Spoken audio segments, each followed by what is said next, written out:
Ladies and gentlemen, mesdames et messieurs, meine Damen und Herren, señores y señoras, I am Special Andre. This is the SC2 Vision Cup and we are in the finals. It is the SC2 Vision Cup number 14, I think, and this is the finals already, so no need to check the brackets right now. We have Kaz playing against Kuba. Kaz here spawning on the right side as the yellow Terran player, and actually it's the left side, because on the right side we have Kuba, the green Zerg, playing. We had some difficulties getting this game started. Kuba was AFK, and now our friend Korean Air, TT Korean Air, is just talking something in Russian, which I won't translate right now. But yeah, it is the finals. It is game number 1. The prize pool will be at $30, and it will be played as a best of 5. So at least it will be 3 games. So Kaz placing a barracks here on the low ground. Why is he placing a barracks on the low ground? Because Kuba, he will not spot the barracks, so maybe he's thinking, is it a proxy barracks? But in about 3 seconds, right now already, he will see this building already. So yeah, there is the barracks nearly finished. So he wants to go for some wall off, and he wants to bomb. So this guy is saying 1 barrack.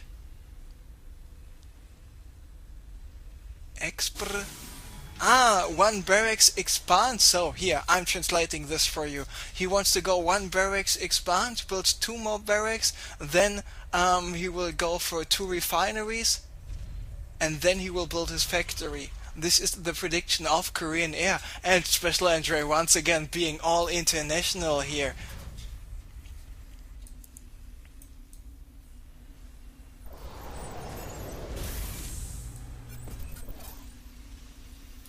With the translation, I was talking a little bit French to our Zine TV guy. I am talking English to you on the stream right now. I was talking German to some people on the chat. This makes me happy, talking in different languages, even though of course I know I'm not just perfect in all those languages, but having a basic understanding of a different language is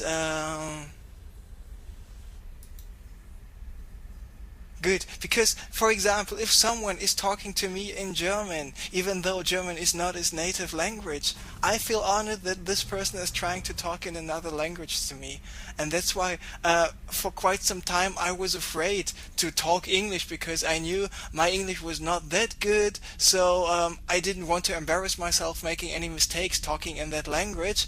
But then I realized, well, other way it's around, it's the same. I'm feeling happy if someone tries to talk in my language. So yeah, just saying. By the way, let's take a look. What do we see here? It's just a screen, and here we have Uberball, CLX, Chicago, Kodiak, Century City, Stardust is 12, time 0800. So not a lot of big information. By the way, Marines and Zerglings are fighting against each other. Kaz just microing the shit out of those Marines, and this is really how you should do it. If you're having some Marines, a lot of Marines just attack, move, attack, move, attack, move, attack, move. If you want to get rid of a superior amount of Zerglings, the only thing where you will not be able to out-micro those Zerglings if the Zerglings are having the speed, and the speed is what the Zerglings will have pretty soon. But now, Kuba still sees okay, there's a Hellion out, but the metabolic boost is finished right now, and now Kaz might be in a lot of trouble. He needs to move away with all of his forces. The 2 Marines going down. This Hellion is going down as well, but the Hellion already at 4 kills. Another Hellion is waiting here. Is this wall of complete? No, it is not, and he should move around with the Zerglings. He was not doing this. He was just forcing his way in here. Kaz in the last second getting this supply depot up, and with this last single Hellion, he's just buying himself some time, lifting up this command center with the SCV in this, and in the last second getting up this supply depot. What about the bunker? And both bunkers finishing just in the last second. He should move in the bunker with the SCV. And what is he doing now? He's of course just getting more factories, getting more Marines is salvaging those two bunkers to get the money back. Now here is this one single Hellion. Here are the Marines waiting. So it looks like for the moment he has repelled this attack. Of course, the question will be at what cost. And by the way, Kaz exactly went for the build our guy Korean Air predicted. One barracks into expand, into double barracks, into factory.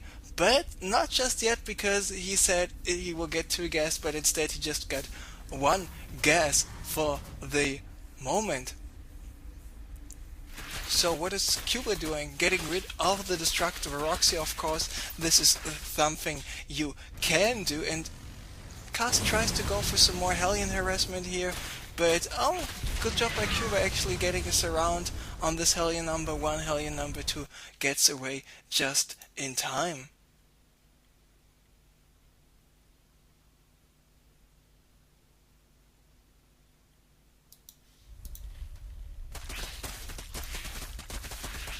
And what is Kuba's follow-up play? And this is the roaches. He's got 7 roaches, 4 more roaches in production. And this is what I really like, because basically Marines and Hellions are not that good against roaches. So if Kuba will be able to go here for a nice timing attack, he should be in a good enough position. Kuba losing an overload. He is getting supply block, 68 supply over 61. Here are the roaches waiting for the SCVs. Where are the Marines? Here they are. And what is Kuba doing? Is he trying to chase those units, or is he just going for the rocks? He is going for the rocks. Rocks getting attacked, and because of the rocks being so big, there's actually a lot of surface area for all those Zerglings, for all those roaches as well. There we see more roaches moving in here, and he's at 12 roaches in addition to 13 Zerglings. Now the rocks are gone. He's going for another bunker, but Kaz with 1, 2, 3, 4 Hellions and 18 Zerglings. Let's take a look, 18 Marines. Let's take a look how much damage he will be able to do. And what is Kuba going to do? Is he just getting rid of the destructible debris and going for attack on the left side? But no, he's not doing this. Kaz wanted to move out, losing another Hellion, losing even a second Hellion here, and Kuba is pulling back in about 40 seconds. The stim will be finished, so Kuba still got a 40-second timing window where he could do some damage, but no, he decided to go for 8 more drones. He decided to go for a Baneling's nest. Where is it? It is somewhere on the map. Here it is.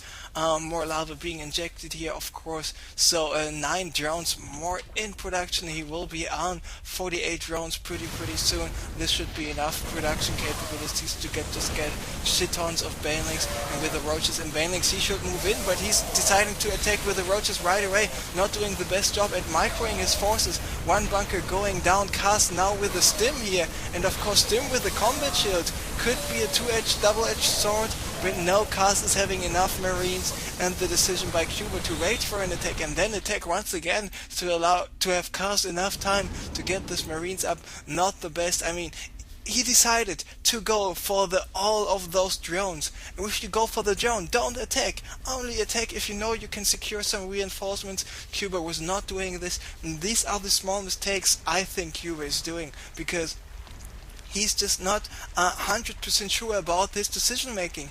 If you are decisive enough, you decide, okay, I will go attack, just get the reinforcements and go for an attack. And that's basically about it. July Zerg style all the way. But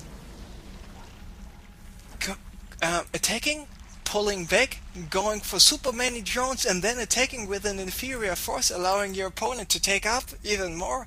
And if all those roaches are here, Kaz is just not, oh yeah, there are roaches at my front, let me just take 2 battle cruisers.